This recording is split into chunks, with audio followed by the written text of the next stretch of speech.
This particular one because this is the one that goes in my food storage for my emergency lighting should I need it.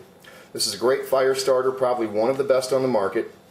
Has a striking tool and the scraper there that you get the magnesium off of. Little survival guide.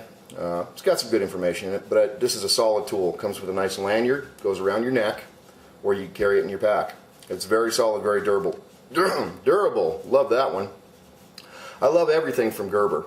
I actually prefer their multi-tools over Leatherman or anybody else on the market, and they have some really good knives too. Okay, so I carry one of those. I also carry a couple different containers of waterproof matches in waterproof containers. Now you see my cotton fell out there. I use that as a little bit of tinder, and you want to keep these O-rings coated with petroleum jelly probably a couple of times a year to make sure that they don't go dry up on you, because they will, and they won't be waterproof anymore. This is the larger version, and again, I pack cotton inside there. Waterproof matches. These are the good ones. Kind of expensive, but worth it. And then I carry two strikers. There's one in there, in plastic, and then there's the one on the exterior here. So I don't know how durable that'll be bouncing around in your pack there. I might even consider carrying that in a Ziploc bag or something just to make sure that it stays intact. Now, I got this, actually I used to carry this in my fishing pack, but this is a slick lighter. Now, there's a bunch of cheaper versions on the market. This one's from Orvis, but this is by far the best I've ever used. Comes with a little pop release there. This is windproof, and I guarantee you that thing will get super hot. You can torch a fire, even get something wet started with that. And it's a good backup to have with everything else. I keep it in its original case, kind of keeps it protected, and that's a pretty slick setup. I also carry a bottle of fuel, just a little tiny bottle. I think it is 1.8 milliliters, and that's just my backup fuel, and that's real light and real compact, and it slides in the pack in a little corner someplace, and it's just good to have. I also came across this unit here. I got this at REI.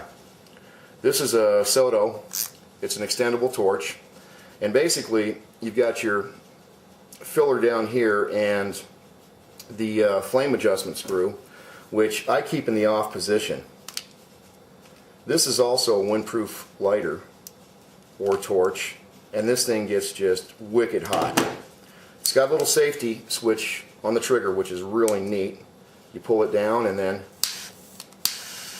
there it is. I don't know if you can see that flame too well, but trust me, it's there. And of course, they're going to warn you on there that this thing gets extremely hot, and it will, so you want to be careful with that.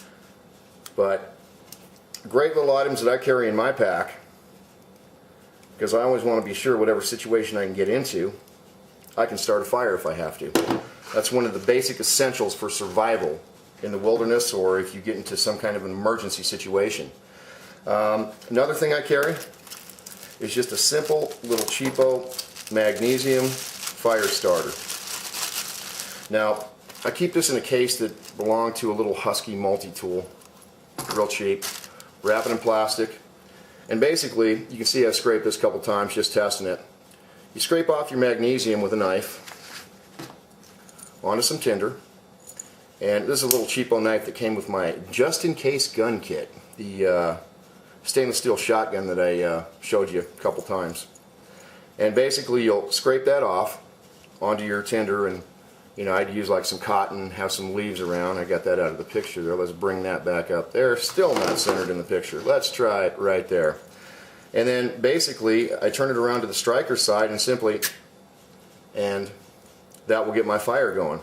But we'll take this outside and test it, and I'll show you just how simple it is to start a fire. And then I'll be testing another product that I've already used already. I think it was one of the most amazing pieces of equipment that everybody should have in their survival kits. I purchased the base camp model, the Kelly kettle, and I'll be showing that to you here shortly. I am also so impressed with it that I'm going to get one for backpacking. Now, I have a very good jet boil stove. It's awesome. But if you ever get in a situation to where you don't have fuel and you need to start a small fire and cook some things, that Kelly kettle is the amazing, just the most incredible tool I've ever purchased. So I have the base camp model for my food storage, and I'm going to be purchasing the, I think it's called the Trekker model, if memory serves me right, which is for backpackers. It's smaller, it's a lot lighter, and it's just amazing. So we'll get outside here and we'll start ourselves a fire.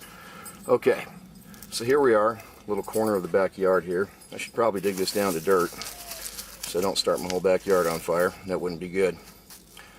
And basically set a couple sticks because we still have a ton of snow out here. There's the neighbor's dog going off. Now, I took a little petroleum jelly, and I actually carry one cotton ball in a little sealed plastic bag that, oh, I'm not even in picture here. Let's readjust here. There we go. So I carry a cotton ball that's coated with petroleum jelly because that is supposed to be just like a dynamite fuel source, just to get a fire going. I've got some leaves here, and I'll throw a few sticks. Now, I'm not going to build this really high or anything because I'll have people calling the fire department on me. But what I'll do is I'll scrape some of this magnesium off right there onto the cotton. And I normally wear gloves when I do stuff like this because you can get a flare up that'll catch you, and I don't like getting burned. A little bit painful. Okay, so get a couple of other little sticks ready just to get this thing going and show you. Use the back of the knife when you use the striker. Ah, blew that right out. Yeah, and there went my magnesium too.